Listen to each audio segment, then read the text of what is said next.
Bien alors aujourd'hui, je vais vous montrer comment on rédige un théorème de Thalès. Je vais le faire en direct, ça a été une demande de certains d'entre vous. Il y a plusieurs façons de le rédiger, je vais choisir la plus courte, celle que vous verrez certainement au lycée. Je vais faire deux exercices pour vous montrer les deux configurations principales, c'est-à-dire celle où vous avez un triangle dans un triangle, et puis celle que moi j'appelle le papillon, quand vous avez les deux triangles qui sont séparés. Alors, quand vous vous lancez dans Thalès, déjà pour pouvoir le faire, il faut absolument qu'il y ait des droites parallèles. Donc cet exercice, c'est le numéro 7 de la page 202 dans votre manuel. Voilà. Bon, moi je vais me permettre d'écrire dessus. Avant de vous lancer, il faut absolument les voir, les deux triangles. Là, clairement, il y a un petit triangle que je repasse en bleu qui est ici. J'ai un grand triangle que je vais repasser en rouge qui est ici. Bon, ça, il ne faut pas le faire sur son manuel, mais c'est pour que vous voyez les choses. Et le fait que l'énoncé me parle de droite parallèle va me permettre d'utiliser le théorème de Thalès, sachant que ce théorème de Thalès, il vous dit simplement qu'il y a proportionnalité entre la longueur du rouge et du bleu. Alors ici, le coefficient de proportionnalité, il n'est peut-être pas forcément évident. Par quoi on multiplie 2,1 pour faire 4,9, c'est pas évident, mais on va le voir après. Alors comment ça se rédige? Déjà, vous avez besoin de deux choses. Il faut dire que vous avez deux triplets de points alignés, c'est une façon de dire qu'il y a des droites séquentes. Donc on écrit DLF, et puis l'autre triplet de points, c'est EMF, sont alignés. On remarque au passage que dans ces deux triplets de points, il y a un point qui revient, ça signifie que c'est séquent. Donc j'écris sont alignés. Voilà. Et puis l'ingrédient principal de Thalès, c'est de dire que j'ai des droites qui sont parallèles. Si l'énoncé ne vous le dit pas, c'est qu'il n'y a pas de Thalès. Je me permets d'aller un petit peu plus vite parce que c'est une vidéo. Je vais utiliser l'abréviation, la droite DE est parallèle à la droite LM. Et ensuite, bien sûr, je cite ce que je fais. Donc je dis d'après le théorème de Thalès. Bon, ça c'est obligatoire, quelle que soit la rédaction que vous souhaitez prendre. Maintenant, c'est le moment où je ne vais pas me tromper. Je vais essayer de ne pas me tromper.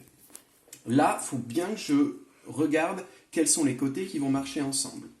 Je vais dire LF, il fonctionne avec le côté DF. On imagine que le bleu s'agrandit pour devenir le rouge. Donc, je vais dire que LF divisé par DF, ça fera exactement la même chose que MF divisé par EF. Je ne me trompe pas, ce bleu-là va avec ce rouge-là. Donc, je répète, MF divisé par EF. Et puis, il reste une troisième paire à faire.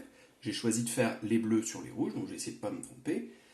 Ce petit-là fonctionne avec celui-ci. En fait, c'est les côtés qui sont parallèles qui fonctionnent ensemble. Ici, LM divisé par DE. Une fois que j'ai fait ça, deuxième ligne, je remplace par tout ce que je connais. LF, ça fait 2,1. DF, ça fait 4,9. Ça va être exactement la même chose que MF qui fait 1,5 sur EF que je ne connais pas. Ce sera la même chose que LM que je ne connais pas sur DE que je ne connais pas non plus. Mais de toute façon, il ne m'intéresse pas. La question, c'était de trouver EF. EF, il est ici. Bon, ça, c'est exactement comme un tableau de proportionnalité. Donc, j'ai le droit d'utiliser le produit en croix. Je peux dire que EF, c'est égal à, je multiplie la diagonale, donc 1,5 fois 4,9. Et je divise par 2,1. Là, je le tape sur ma calculatrice. Je peux... Hop, divisé par 2,1. Ça fait 3,5. Il y avait une unité, donc je la place. Et j'ai terminé l'exercice. Pour ceux qui souhaitent une autre rédaction, ceux qui aiment bien le tableau de proportionnalité, je vous fais remarquer quand même au passage, ce que j'ai dit tout à l'heure, quand j'écris l'égalité des quotients, c'est exactement comme si j'avais fait un tableau comme ça, de proportionnalité. Alors si vous choisissez cette présentation-là, il faut bien écrire est un tableau de proportionnalité, puis vous mettez le triangle en haut, le petit triangle par exemple, et le grand triangle en bas. Voilà la présentation de Thalès, triangle dans un triangle. Je passe à l'exercice d'après, dans le 21. Là on voit bien qu'on a une configuration en papillon. On a plein de droites qui sont parallèles d'après l'énoncé. Donc, c'est pareil. Je dois calculer d'abord AC. Donc, je repère. Ici, j'ai un triangle comme ceci. Hop. Je ne vais pas me servir de GF. Pour l'instant, je n'y intéresse pas. Ça va être plutôt dans la deuxième question. Et puis, je constate que j'ai un triangle où j'ai toutes les mesures ici. Donc là, c'est vraiment ce que j'appelle la configuration en papillon. Et les côtés, lui va aller avec lui, lui va aller avec lui, lui va aller avec lui. Encore une fois, les côtés parallèles. Donc là, c'est reparti. Je peux faire Thalès. Donc, des triplés de points alignés. J'oublie G et F dans cette histoire. Je vais aller un petit peu plus vite. D, B, A, et puis E, B, C sont alignés. Tac. J'ai bien des parallèles d'après l'énoncé, il faut que je le marque. Ici, c'est DE et CA qui m'intéressent. DE, parallèle à CA. C'est reparti. Je dois le reciter. Donc, virgule, d'après le théorème de Thalès. Et maintenant, les choses sérieuses commencent. Je vais écrire mon égalité des divisions. Je peux préparer le terrain comme ça. Hop. Et là, je ne me précipite pas. Je fais les bonnes paires. DB marche avec BA. DB sur BA, ça fera la même chose que EB sur BC. Ça fera la même chose que ED sur AC. Maintenant, je remplace. DB, il est là, pardon, il vaut 6. BA, je dois le calculer, c'est pas bien compliqué, il suffit d'additionner les deux, ça fait 6,4. EB, je l'ai, il vaut 5.